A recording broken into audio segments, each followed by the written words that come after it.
மகளிர் கட்டணமில்லா பேருந்து திட்டத்தை இன்னைக்கு விஜய் அவர்கள் விரிவாக்கம் பண்ணியிருக்காரு.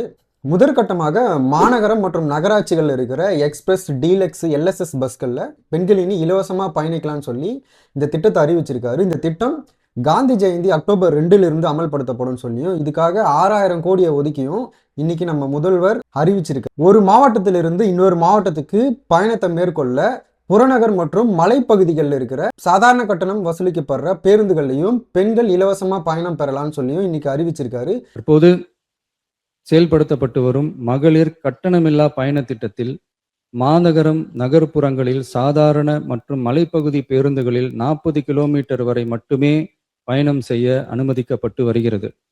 எக்ஸ்பிரஸ், எல்எஸ்எஸ், டீலக்ஸ் பேருந்துகள் மற்றும் புறநகர் பேருந்துகளில் கட்டணமில்லா பயணம் அனுமதிக்கப்படுவதில்லை.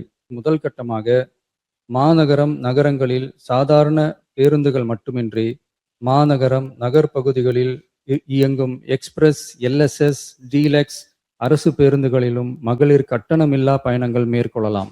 கூடுதலாக மாவட்டங்களுக்கிடையே பயணம் மேற்கொள்ள ஏதுவாக புறநகர் மற்றும் மலைப்பகுதிகளில் சாதாரண கட்டண பேருந்துகளிலும் மகளிர் கட்டணமில்லா பயணங்கள் மேற்கொள்ளலாம்.